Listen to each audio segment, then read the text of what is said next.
Welcome to Trailer Geeks and Teaser Gods. I'm your host, Corey Nathan. This is where we get to speak with the brilliant and creative people who make the greatest coming attractions, movie posters, and digital campaigns of all time.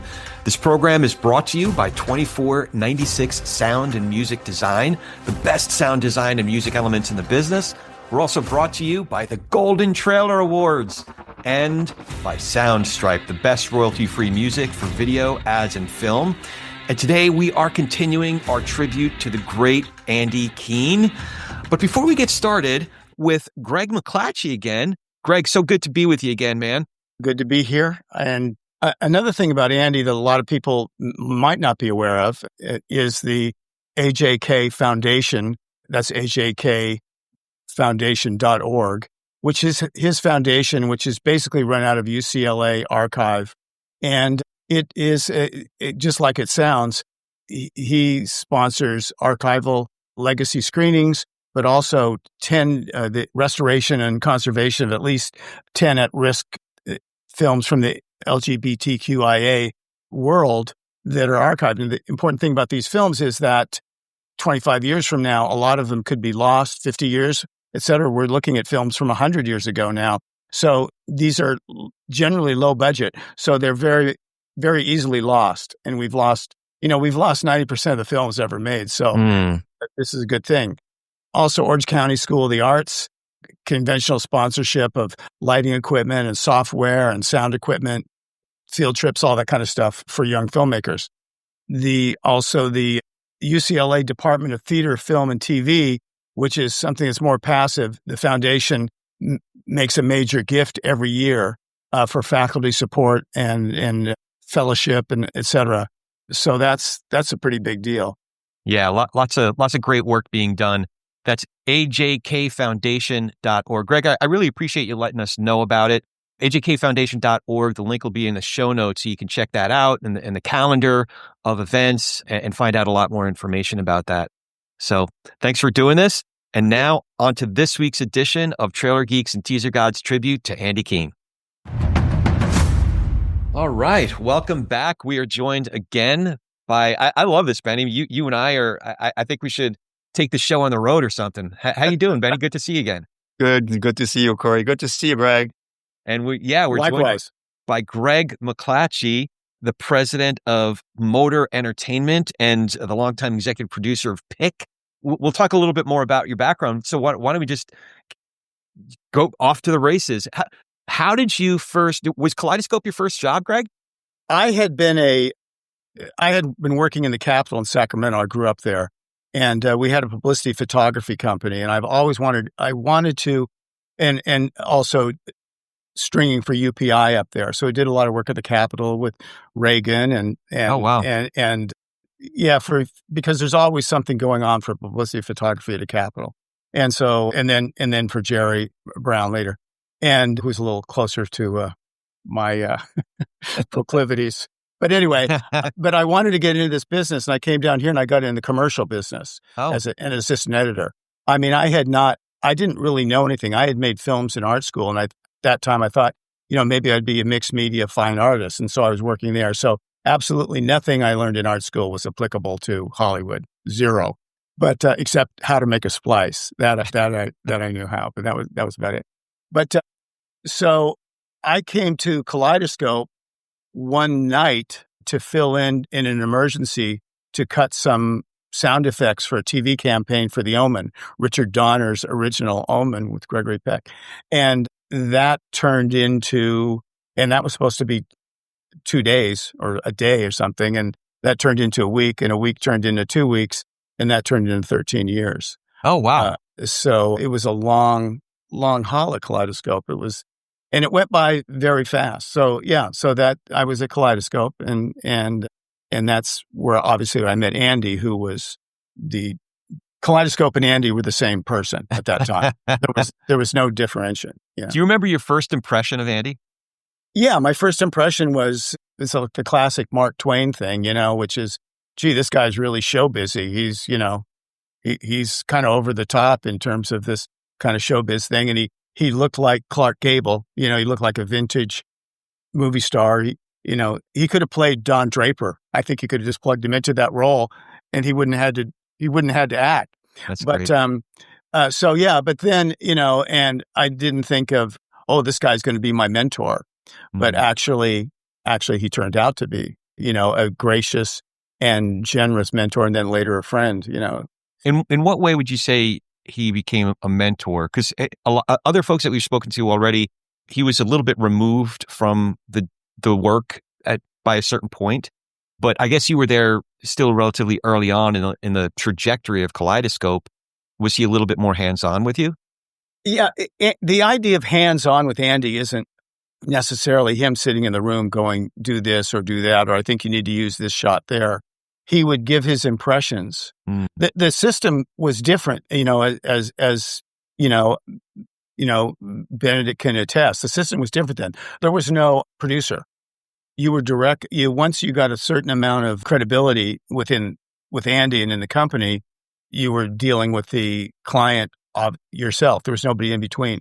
So, and after you did the initial copy exploration, you would turn out a version 1, and hopefully it was somewhat close, and you'd make some tweaks to that and go. So Andy would sort of bless that or not, or saying it needs to be a little more exciting in the back end, or very general suggestions.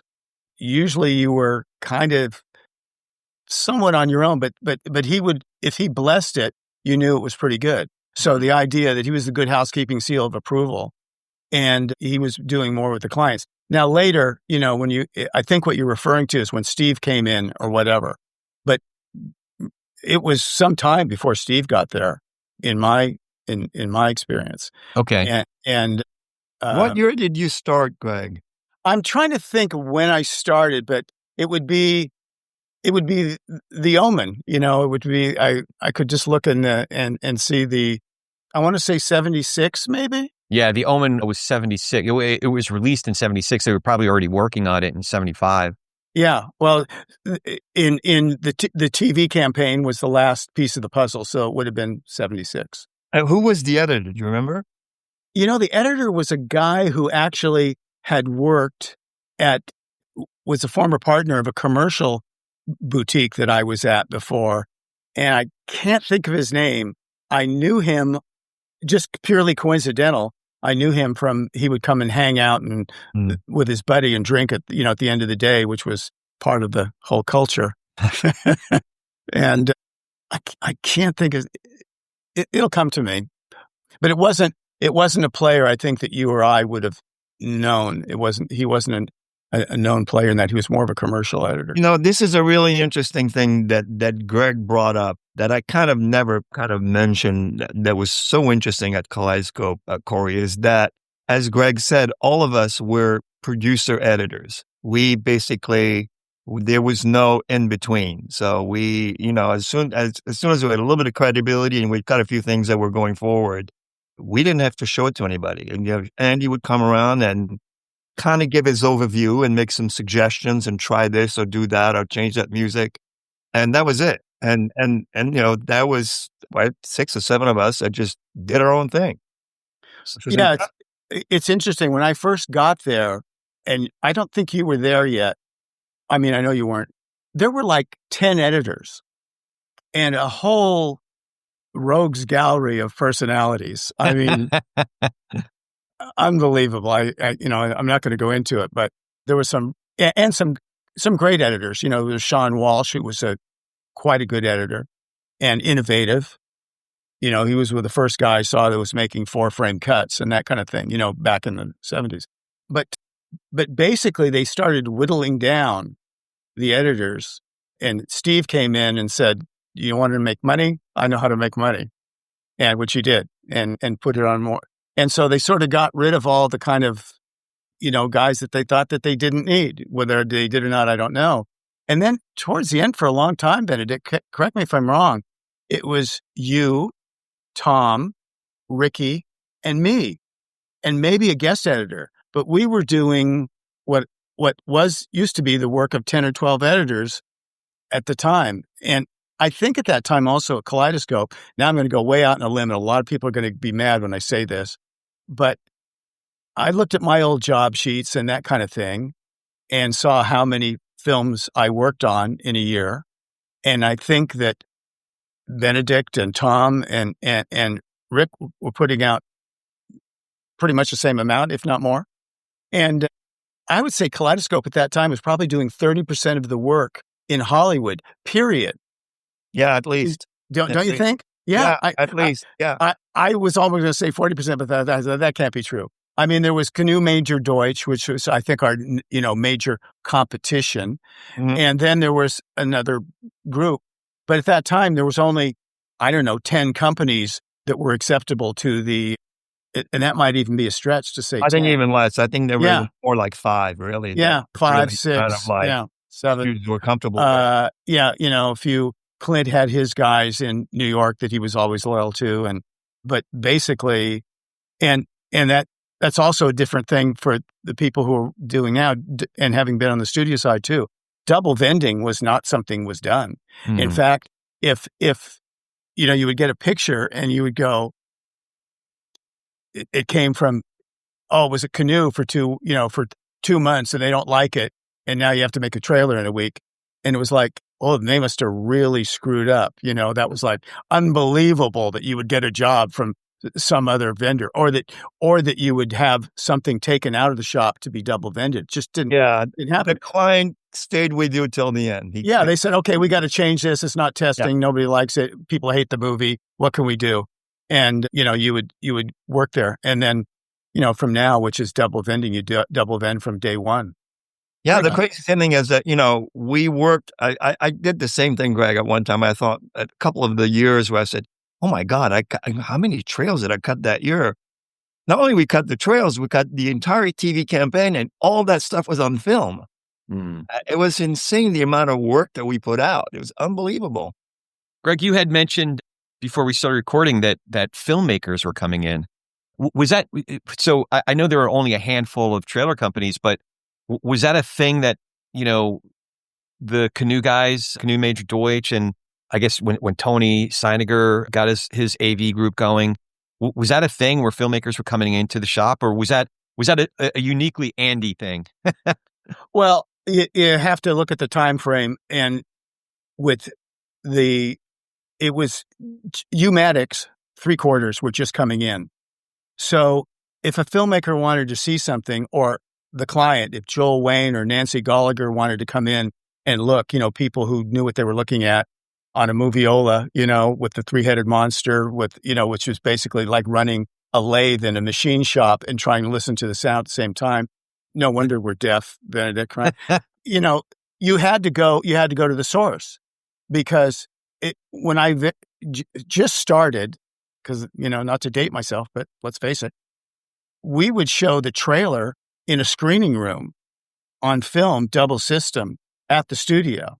That was the first time the client would see it, unless they came in and looked at it on the flatbed of the moviola.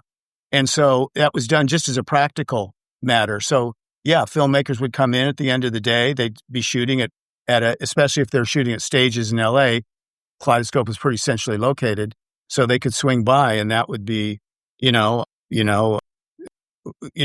whomever wanted to see it. But more often than not, it was clients who were also involved and wanted to see something before it landed. They had to show something to their bosses. So it was just kind of a practical thing, and it made for some interesting interactions a little bit over the years. But yeah, John Hughes would come in and look at something for, we had to cut a thing quick overnight from dailies for Ferris Bueller's Day Off. So then John comes in with his editor, Paul Hirsch, and I'm like, Paul Hirsch, that guy, God, and that was one thing that, these, Mike Kahn and Paul Hirsch and these guys a lot of times would accompany the director, Stephen or John, and they were like gods to me.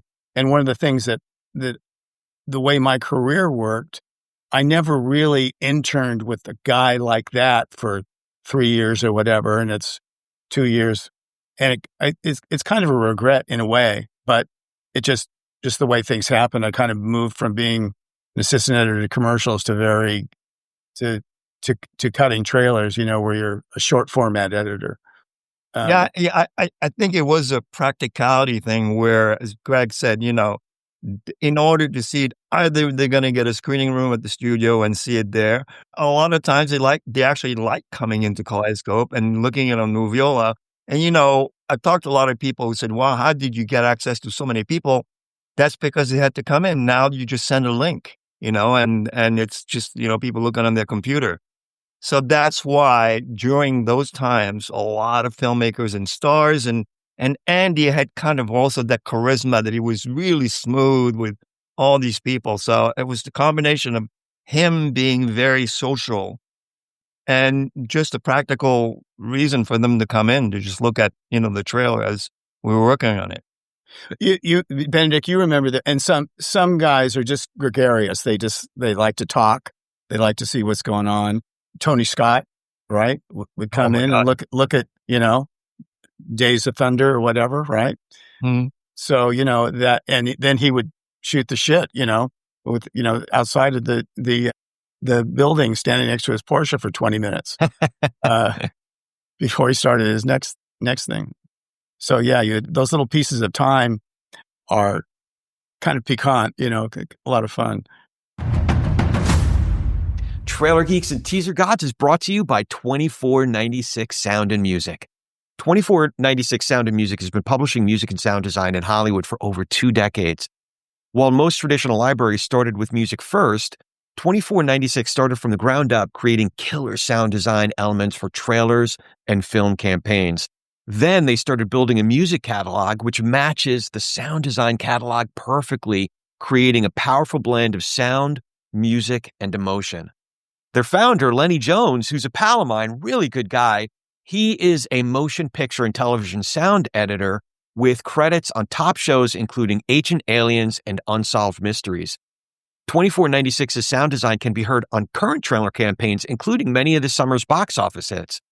2496's composers and sound designers hail from all over the globe, giving their clients not just 24/7 service, but an international style that will appeal to a global audience. They excel at rapid customizations and creative revisions, minimizing delays in your creative process. If you're looking for the sound of the next for your next trailer campaign, check out 2496 Sound and Music at 2496sfx.com. That's the numbers 2496 and SFX like sound effects. That's 2496sfx.com. Yeah, Benny, I know that we've talked about this when you first came in for your interviews, but all the different filmmakers that you work with, Greg, I'm sure, your time on the lot at Fox, but is that something to be in the room with a Spielberg, for example, did you learn how to be there? I don't know how to describe, like, be there well, as opposed to like some nerdy kid that's peeing in his pants, with a Spielberg. Did you learn that from Andy, his kind of debonair coolness? Yeah, I would say that you saw how Andy dealt with folks, and the answer, the one thing that you really understand is that there's no such thing as no. Everything is yes, but you have to, and then and you would try to do everything that they suggested, but a lot of times their suggestions are not advertising suggestions. They're something where they're trying to remake their movie in a way or whatever. And Andy would so smoothly deal with them. And then later, we would say, okay, we're not going to do all those things, but we are going to do this one thing there. And we're going to take into account what he's trying to say, et cetera. It's a little bit like, and people have good ideas. Later when I was at the studio, Tom Cruise would come in and he would have a couple of ideas. He goes, I have an idea for a spot. He was very respectful, totally professional. The guy's freaking amazing, really. And he would have an idea for a spot and we would do it. And he'd go, I don't know if this will work or not, but, I had this one idea, and he would lay out this, advertising. We would produce that spot, and what it would be in the rotation, I'm not sure, but, that kind of thing. But Andy he was show busy, in a way that you accepted because he looked the way he did, he talked the way he did, and you got over that. and I think some of the younger clients didn't completely get. They go, is he working me too much? but the reality was he wasn't. But yeah, so by the time I left the studio, left Kaleidoscope, I had worked with, like Benedict, so many of these, great. I was just thinking about it. I started to make a little list of the people that would come in, or that I would go to their cutting room and show them, because that's the other thing we did too. A lot of times they would be in post-production, and so we would go to their cutting room, and they'd give us the assistant's room, and we'd put up a double system and screen it that way, right? And so or the set. I remember going over to on the set of Raiders 2, and showing a teaser trailer. But yeah, while we were there, I just made a little list off the top of my head just before the call. So it's Steven Spielberg, Sidney Pollack, wow, Brian De Palma, John Hughes, Francis Ford Coppola, 2 movies, Streisand. She lived there for a while during Star is Born. And it just goes, Michael Apted, Billy Friedkin. Come on, Jade. Actually, I'm wrong. That was after I left. We did that at our company. But Jim Brooks, Broadcast News. And so you're dealing with all these folks, and they are kind of like, well, these are the movies that the filmmakers that, Brian De Palma, I love the New York films, his Hitchcock years. And I was like, Brian De Palma's sitting here giving notes and saying, I'd say, that's okay. That was a thrill, and it was so that by the time I got to the studio, I guess I was inoculated to deal with the new breed of, like, David Fincher, Fight Club, and that kind of thing, where they have a different sensibility, than some of those other guys. Yeah, it's interesting. That Andy had that smoothness of he was very comfortable. I have to say, all these filmmakers had a lot of respect for Andy. They respected his talent and his ideas. So, but he had a certain way that, for me later on, as I found myself alone with some of these, incredible filmmakers as stars, I kind of learned from Andy to not be so overwhelmed and scared. So it kind of rubbed off on me, like, okay, this is just a filmmaker and you're collaborating and, you're doing something together. So I wasn't so bug-eyed as, oh my God, I'm sitting, of course. I'd have to fake it, man. I like, if I could put on that, face of being calm on the outside, but on the inside, I'd be churning like crazy. Well, I think that, you still had that, even though you were being collaborative and working together, there was still a little voice in the head that said, alone with fucking Steven Spielberg. Oh, poor Paul McCartney. What was it you said to him? Yeah, I hear you're a pretty good musician. Yeah. But, Greg, one of the things I wanted to ask you, we haven't talked too much about Andy's background. So this is all his impression, and his movie star, the way he came off is ironic in a way, because I guess this, he had humble beginnings, right? Yeah. I just want to revisit one little thing, because we were just talking about working with filmmakers. One of the things that I learned from him, and it was obvious, it wasn't completely him, was that these big time filmmakers you're sitting next to, I would always think, wow, this guy or this gal's got so much on the line. They get to make a film every 2 years or 3 years at best. They've got so much on the line. They are really anxious. And I'm here to prove to them and assure them that I'm going to do the best possible thing, that this whole institution of Kaleidoscope Films is going to do the best thing. So I'm like a little, subset of Kaleidoscope, where everybody was, and I think, Benedict would agree, we're sort of operating as these kind of like boutiques within Kaleidoscope. And that's one reason I think that maybe we stayed so long. Yeah. But one thing kind of speaks to mind of how people thought of Andy. When Andy passed, there was going to be a memorial reel, and the producer of the reel asked me if I would, because I had known Spielberg and worked with him quite a bit. Would you interview him for this reel? And also, at that same time, Mike Shapiro was making a film on the history of the trailer. And so the production company said, so it'll be a twofer. You'll do this Spielberg talking about marketing and trailers and all that, and then we'll come around to the memorial side. The two things, unfortunately, collided, they're at the same time. So went out to Amblin. We got set up with the great Jose Mignone, who, was the dean of behind the scenes shooting. If you didn't know Jose, you don't know what you're talking about, okay? But he had a funny voice from a childhood rheumatic fever thing in Argentina. But anyway, he was the guy, and Stephen knew him. And so we got all set up, and we had to wait a few minutes, and then Stephen came in. He took me aside, and he said, look, Greg, I don't want to talk about film marketing. He goes, it's not what I do, and I think it's disrespectful to the executives and to the trailer makers for me to pontificate about something. So I don't want to do that.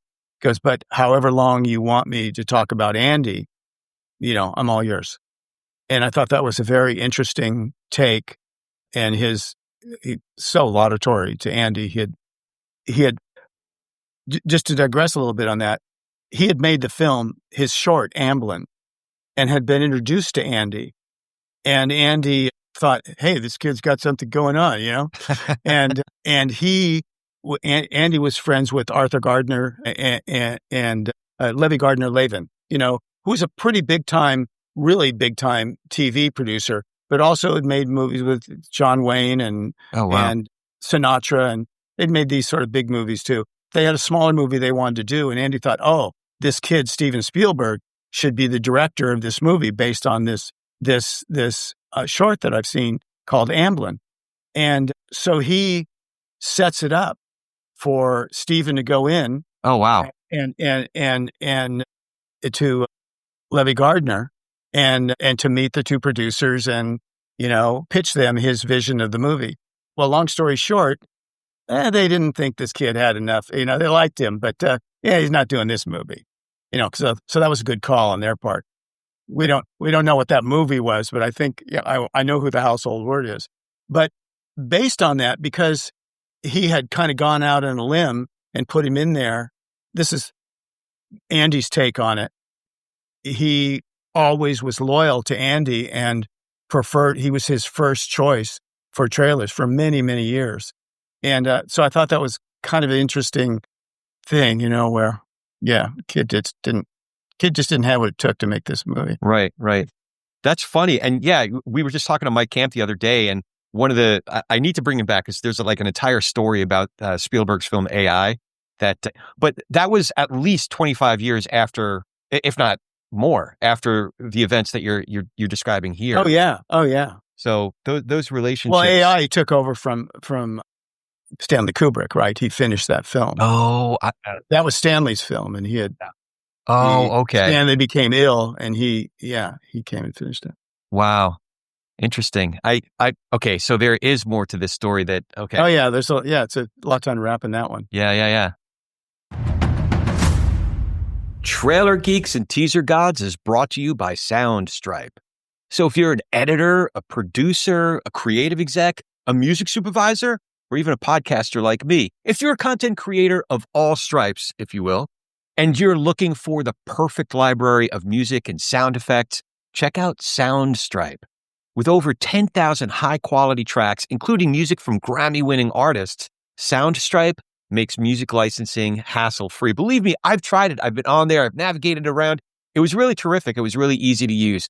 So with a simple subscription, you get unlimited access to a vast catalog, downloadable stems for creative flexibility, and AI song editing to customize tracks effortlessly.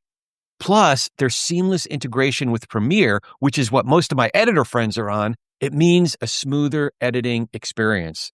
If you're ready to level up your production game with properly licensed, high-quality music and sound effects, head over to soundstripe.com/trailergeeks and save 10% with code TRAILERGEEKS. That's soundstripe.com/trailergeeks and code TRAILERGEEKS. All right. So getting back to Andy's background, he's originally from Chicago.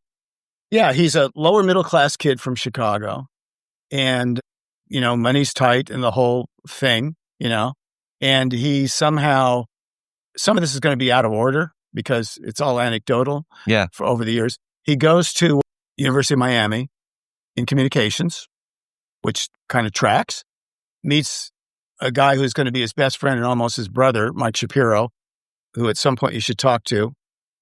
It would be a break there because Mike is having his wife's quite ill. Okay. So that's why I didn't tell you, hey, you need to talk to Mike Shapiro. Okay. But right now. But so he's at the University of Miami. He's going through that whole thing.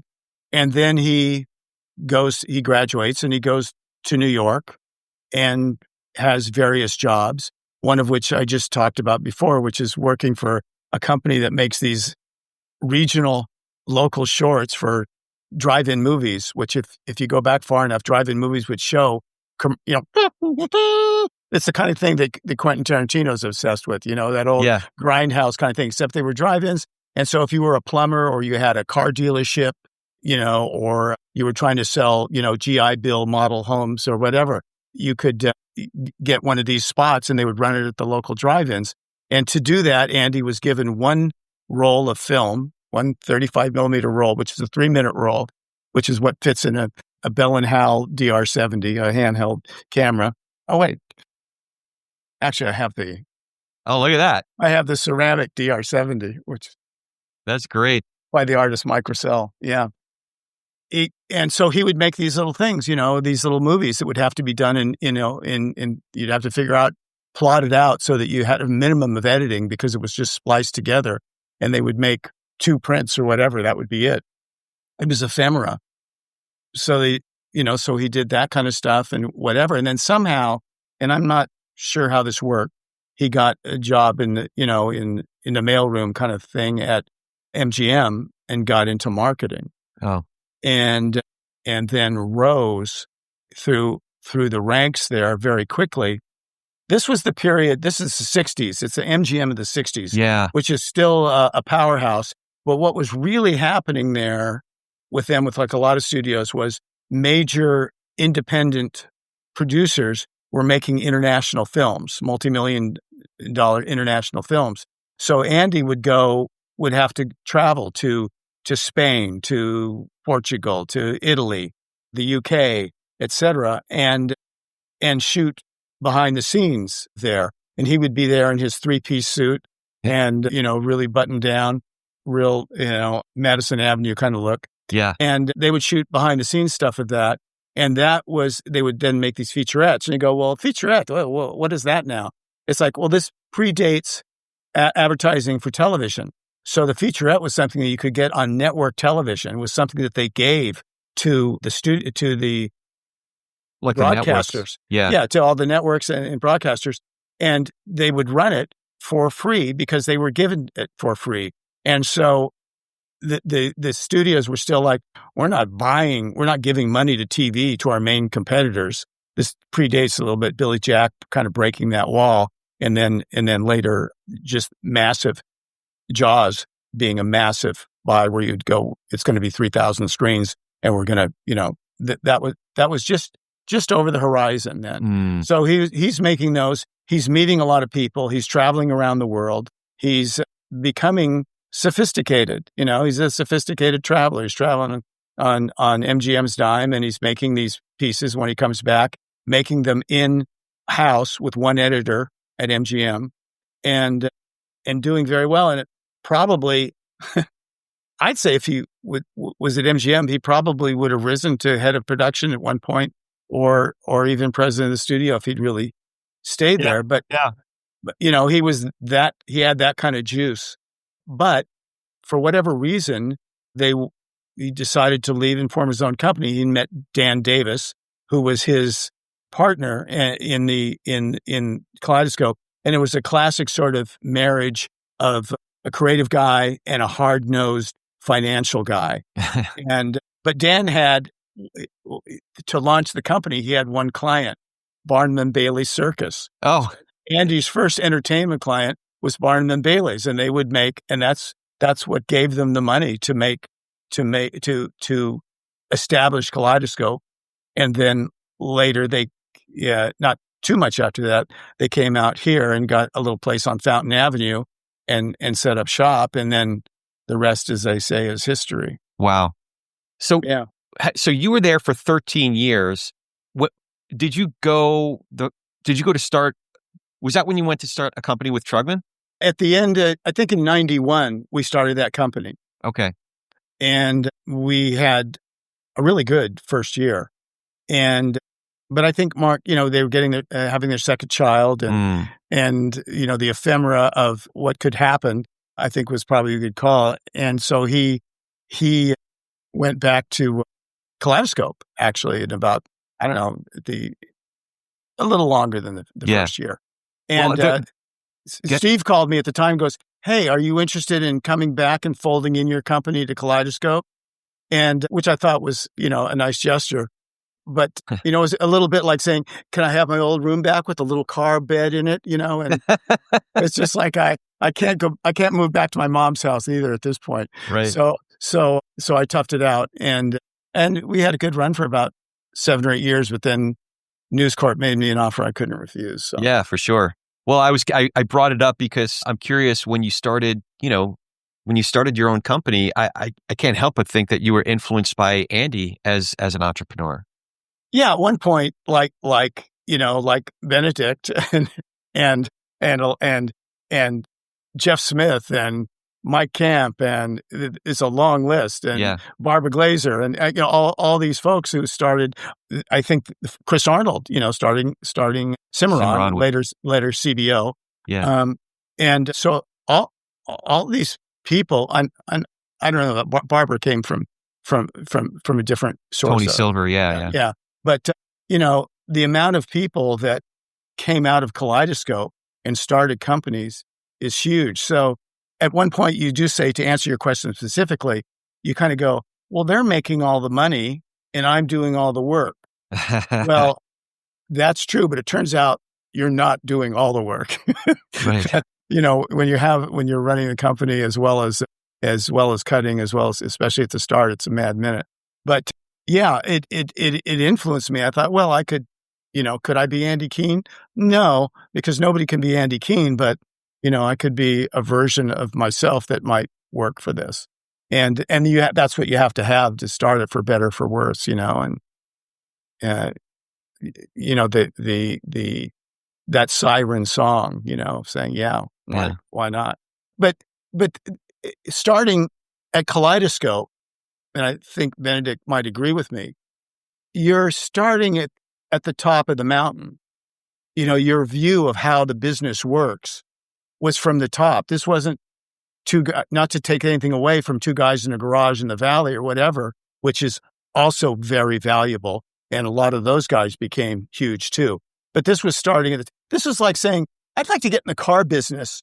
So I'm going to go to Modena, Italy, and talk to Enzo Ferrari and see if I can get a job." And Enzo Ferrari says, "Okay, yeah, let's give the kid a shot." It's the equivalent, right? I mean, wow. Benedict, isn't it? I mean, and so you didn't have any other frame of reference. In fact, in the 90s, I started working, more for Miramax and a lot of the major independents. Yeah. Which we had never done at Kaleidoscope because there wasn't enough money in it. Nobody, it was like you couldn't bog that down, and the major clients didn't want to see you working on smaller pictures. Like, well, my best guy, the guy that I like there, Benedict's working on a little movie for, what the hell? I've got, Days of Thunder with Tom Cruise coming up. I need the Top Gun guy, not, somebody else. So, so you had those kind of things. So, yeah. I think the difference that we experienced, and I'm sure Greg experienced the same thing. I mean, remember experiencing it with Trail Park, and then, even now with Rebel, because there were just a few companies, work kept coming in, one big movie after another. And then, when we started our own shop, we did have a burst at the beginning, but then you really had to go and court clients and try to get that movie. And the more companies started sprawling around town, it became more of a challenge to just get on a movie because somebody else was assigned to it and they had so much of a budget. So our perspective, my perspective of Kaleidoscope was just the movies just kept coming in. There was no effort. And because the work was so good, and I have to say, I wanted to say this, and I'm so glad that Greg is here because when I came into Kaleidoscope, I came in, I think, a couple of years after Greg. And as I grew up in the company, Greg was the one who was cutting what we called the Kaleidoscope trailer. That elegant, beautifully crafted, incredible piece that people marveled over. Hoffa, Tucker, The Untouchables, they were masterpieces. And he is one of who I learned from. Wow. I watched his work and I was inspired by it. And I was like, wow, I want to be able to do that too. And eventually I did similar stuff, but Greg was really just absolutely amazing at that. I marveled at his work. And what Andy and then when Steve came along, what they had was a team of incredible artists, so it wasn't hard for them to look good, man. They had an incredible support system. Yeah, it's interesting period. You just mentioned some of my favorite trailers that they weren't all that good. But yeah, and then you had, kind of, I think, carved out a niche in the music. I mean, obviously, Top Gun, that was pretty successful, as I recall. Oh, wait, they made another one 20 years later. And, especially with your background in music, obviously. And I think, it's funny. And I think I worked on some of them. But the Hughes pictures, you did a lot of those, Benedict, and to great effect. And, working on doing Ferris Bueller, and I think she's having a baby and a couple others. But, when you were working on those Hughes pictures, you almost felt like you were at the epicenter of popular culture because they were so connected to those movies were linchpins of what was happening in the United States and in the way kids were entering adulthood and that kind of thing. And so that's one reason I think we stayed there is, you're working on this stuff. And it's very satisfying to work on those levels of pictures. And yeah, you just kind of take it for granted. It's like, looking at a black and white dupe of Raiders of the Lost Ark and Andy sticking his head in, how is it? And you go, it's pretty good. Good. I'll see it later. That's good. Also to Andy's credit, funny when you were mentioning the stuff, the John Hughes stuff, Andy was always really supportive of artistic exploration. I mean, on the first piece I cut for She's Having a Baby, I remember he used this crazy cue from this group called the Penguin Cafe Orchestra. And it was weird and didn't use any dialogue. And it was really kind of really very different and strange. And Andy was on board. So you always felt that no matter how, if you went on a crazy idea, he had your back, and if it was interesting, he would support you and the filmmakers would see it. That's great. Yeah, Andy had a huge respect for talent, both the talent of the filmmakers, which I think he imparted to them, and then also to the talent of the people he worked with. And that made he was always the first hurdle. If he looked at it and liked it, I didn't worry that the client liked it or not. I felt that the client would like it, but that Andy would back it up if he needed to. And so he was, when I say mentor, unconsciously, you don't go, I'm going to find a mentor. Oh, that's the guy who's going to be my mentor. It doesn't work that way. It just works to where all of a sudden you find yourself thinking, okay, when I show this to him, is this going to work for him? And if I think, no, it's not yet, I'm going to buy myself another day. It's kind of like the true north on your compass, your creative compass. Absolutely. He was a linchpin of whether or not the arbiter, the first arbiter of is this good or not in terms of, is it going to put asses in seats, but also does it reach a standard of creativity, which he was always supportive. And like Benedict says, he was looking for the new, the different. And, That's great. and it prompted us to try and to reach out and, to please Dad was, not to put too fine a point on it, but that was part of it. Trailer Geeks and Teaser Gods is brought to you by the Golden Trailer Awards. For folks who are just starting to get plugged in, the GTAs is an unconventional ceremony that honors excellence in feature film trailers, teasers, and movie marketing. Or as some folks like to think of it, it's the award ceremony for the short attention span. We all just celebrated the 25th Golden Trailer Awards. So would that be the Silver Golden Trailer Awards? Either way, it was a terrific show. Monica and Evie do such a wonderful job putting it together. Tons of fun, so much awesome work across the board. And mostly it was just great to be together as a community. So keep an eye out for a number of exciting developments over the next year. Just make sure to stay plugged in at goldentrailer.com for a ton of exciting developments. That's goldentrailer.com. Well, you mentioned his memorial. I remember very, very clearly when Mark got up at the Clio's, or I think it was still at Key Arts at that time, and did a nice tribute to Andy the year that he died. That's been over 20 years, if you can believe it. Curious, what you miss. It's been a while. So what do you miss most about him? I think, Benedict, I don't know, do you want to? Well, I'll tell you something. I mean, I missed his energy. I missed, that suave, just debonair, incredible, good-looking, charming man. I miss the collaboration that I had with him because he inspired me so much.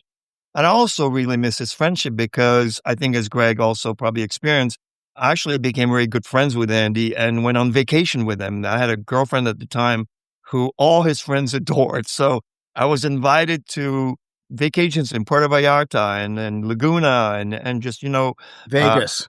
Vegas. So, and Andy was very, very generous, paid for everything.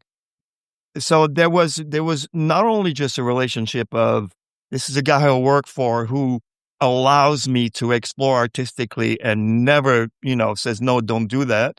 But he also became a really good friend. So I missed that friendship. I missed the, crazy times we had in Mexico together. And he was just such a good man. Yeah, it's same here. It's, we would go on those, especially Puerto Vallarta. That was one of his stops, and you'd get a big house there and there'd be full of people. A lot of times there'd be a couple of clients too, and everybody's kind of letting their hair down because it's Puerto Vallarta. And, or taking everybody to see Carson in Vegas, with a ringside seat, that kind of stuff. But I think the stuff that I really kind of valued the most was when we go on the road to do, if it was a very high profile film or filmmakers, Andy would come also. It had to be the creme de la creme or you're on your own. But, basically, so Andy and Vince and I, or, whomever. So when you're traveling with somebody, you're staying in the same hotel and you're eating all your meals together, and you're in the car driving out to the, you start to see the real Andy, which is also this kid from Chicago going, isn't this fucking great? And just a sort of, the sort of Andy Kuehn part of it is one thing, but the person also was, a very kind of warm and supportive guy who gave me a lot of personal advice over the years that was actually turned out to be pretty savvy. So that those kind of things, you can't really quantify when you become friends. It becomes a different thing. And then later, even when I had the company, we did the Bruce Valanche movie together, Get Bruce, and, a couple of other things. So even though I had started my own company, he was like, that's cool, and I would actually come in and do special projects for them, meaning we would produce the material and give it. And that was also due to Steve too. Mm. So they were always supportive of me even after I had left. And that's not normal. Yeah. And that's also who he was, Well, it occurs to me that I'm sitting here with two fellas who've both individually have had huge impact on the trailer industry and beyond. But thinking about Andy, the idea that we're sitting here 20 years, more than 20 years after he's passed, and people of your stature, and we're sitting down with so many others here over the next couple of weeks to give a tribute, that speaks to a legacy. That's a legacy that we're still, we're still talking about the industry of today and how it's still being impacted by the person that he was, the work that was happening, the people that are still in the industry making great work. So, man, that's quite a legacy. Yeah, Corey, I mean, this whole new generation of people who are now working in marketing, who are in, from mid-20s to mid-30s or 40s, really had no idea who Andy was. When this guy from Vibrant approached me and said, "Hey, we're doing a piece about Andy Kuehn. Do you know him?" I said, "Do I know him?" Yeah. I think it's a really good thing that you're doing to kind of educate people about. I think most of those people are where they are because of Andy. Yeah. I feel that I am because of Andy. He's the one who just kind of, set the way for us. Yeah. Well, you just, you mentioned Andy would go on road trips with you to visit clients and filmmakers. I was literally talking to the owner of an agency. I won't say his name because he didn't give me permission to say, but you're friendly with him, Benny. And he's going on they're bringing in a new producer and they're going on a little road trip to the East Coast. And he's going to go, he's going to go to support the new producer and wine and dine clients and do that thing. But that's, as you describe your trips with Andy, your business trips with Andy, it's a precedent that was set, and sometimes, like to your point, Benny, I don't even know if folks know that they're very much in the tradition of something that's been, a precedent that he set many, many years ago. So good stuff. Well, we certainly covered a lot, fellas, but is there anything important that you wanted? I do have one wrap-up question, but before we get to that, anything important you wanted to add before we start to wrap it up? I just wanted to say one thing kind of in a closing thing, which is, and we've kind of skirted it and talked about it, so you get the gestalt of it, but to put it in one piece, the thing about Andy, I've been to the county fair, but I've never met anyone like him. He was, in my mind, totally unique. And he took this whole kind of thing of growing up in Chicago and not in a great neighborhood and going to the University of Miami, which, was still kind of like a iffy kind of thing at the time. And then New York. And that, if I can make it there, I can make it anywhere. Pretty true. And, and then getting into MGM, one of the premier studios in history. And then saying, you know what? No, I'm going to take a flyer. I'm going to go out on my own. He took all these things together. And he went from the 3-piece suits to these custom-made kaftans that he had, that were, he had 12 of them, tailored. And so he went from this button-down 3-piece suit thing to California cool. He was able to, he was a chameleon. He was able to change it.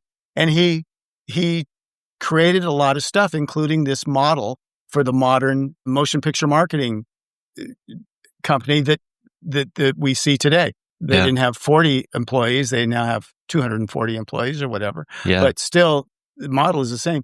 And so he created a lot, but he really created this thing called Andy Kuehn.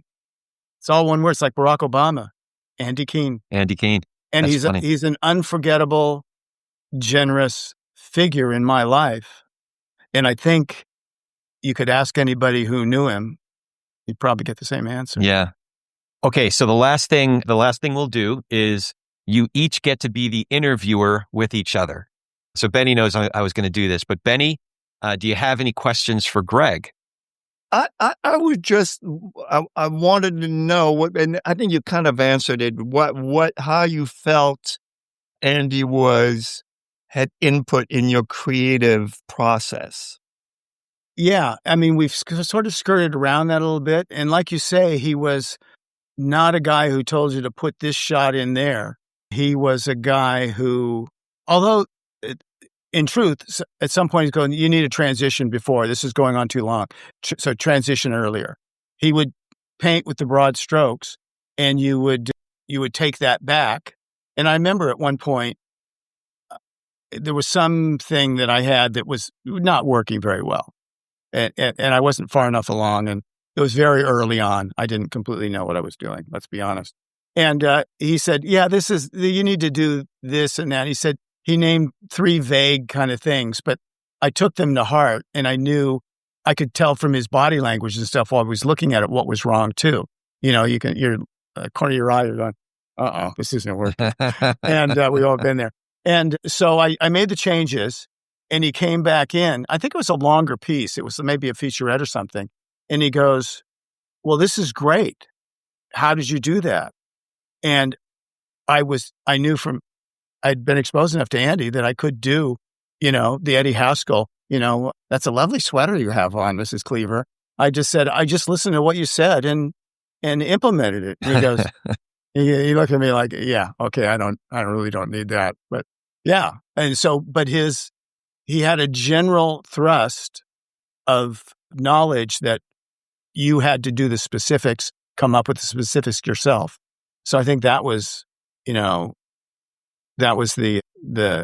linchpin of what his talent. He once he found talented people that he trusted, he let them go, and he would then just make minor corrections because he'd already done the work. He'd already done the work up front. He found the right people, and that was part of what his, as Benedict says, his talent centric approach. Yeah, that was one of the reasons it was successful. So, Greg, do you have any questions for Benny? Yeah, I'm trying to remember, Benedict, when, it's all, you reach that period where you're kind of going, I could just do this myself, and it would be, maybe I'll call it Trailer Park. Talk about how, towards your end of a Kaleidoscope and then transitioning to, that first big success in Trailer Park. It was, and credit to Andy for letting us, be alone with these filmmakers. And after I had gone and worked for Spielberg for a year and came back to Kaleidoscope and worked with Tony and Ridley, and there was I think you mentioned it before at some point today. There was this discussion, I was sitting working with the director, and he would say, why don't you just open your own shop? I mean, I'm coming to work with you. It's like, well, you should do your own thing. And I would say, oh, you know what? They take really good care of me. They give us these really nice bonuses. I don't know if you remember, they gave us incredible bonuses. Yeah. Had all these big movies came in. They were very generous. I was friends with Andy. I really think that probably 5 years before I decided to go and do this, I could have done it. But looking back in hindsight, I don't think I was personally ready for it. So it was the timing, which was the right timing. So it was just kind of this little voice that said, why don't you just do your own thing? You're really good. You can do it. And eventually the time came, and Tim and Jim we were all together at Aspect, and we said, let's do it. And we took the leap, and as I said, the rest is history. Yeah. I think, one of the things about that is we both stayed there pretty long time, I mean, by standards of modern standards, it's like that's one career, then the people should just retire, but in the old days. But I think when you're experiencing good times, you don't think, boy, this is really good. You have to have perspective on it. You have to pull back wide to say, oh yeah, that was a really good time. That was really exciting. Those endorphins, those clients, the people I worked with, it all came together in this soup that was very, very energizing, which is also the thing that gives you the push to go, maybe I should do this myself, because it is like kind of leaving home, and I've got my own room here, I've got my own stereo, And also, I felt I really owed to them to not just go do this, that, I started as a runner getting sandwiches. So I had learned my craft with them, and Andy was a big part of it, teaching me the craft and helping me grow and exposing me to great filmmakers. So I had that sense of loyalty where I can't just leave them. It's not right. It's not fair, which, later on being a company owner, hope that I had the same loyalty with some people who maybe should have stayed a little longer when they got the opportunity. But I also learned you did it yourself, so you have to support whoever is going to do their own thing. You have to be supportive. And Andy was very, very kind to me when I decided to leave. Steve, not so much. Steve was really upset. And I understand, because I've experienced this when we had Trail Park, when some main people left, it was like, man. But Andy was very generous. So there was really a part of me that said, I don't want to disappoint him. He's been so kind to me. He's been so good to me. It's hard to walk away. Yeah. Andy had said at one point, somebody was trying to hire me for something, some other company. And I just said, these guys are after me. And there's somebody goes, well, I think we can do a little better on the money.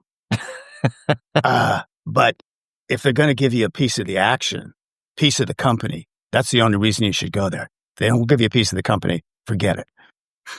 It's like, yeah, okay. That's wise advice. Good advice. Yeah. But and all of it, especially during that time, Andy and Kaleidoscope were one thing, and his generosity and grace was something that kind of kept you there too. You didn't want to leave. It was you felt that you were at the top of the mountain looking down, and where do you go? And then you kind of go, well, I could segue to another mountain. So yeah, but but it's a tough decision when you do that. Yeah. Well, this has been great, fellas. I really appreciate you taking the time, Greg. It's always good to hang out with you, Benny, especially for something as special as this, telling the story, especially of the first chapters of the modern trailer industry. So really appreciate you, Greg. Thanks again, man. Yeah, thank you. Thanks for the opportunity to kind of honor Andy here and tell some folks that are a little newer to the game, a little perspective. We don't go back to the origins of trailers, thank God, but it kind of goes back to the origin of the modern trailer. So it does. Yeah. Thanks, Benny. Okay. Thank you, Greg. Good to see you, Benedict.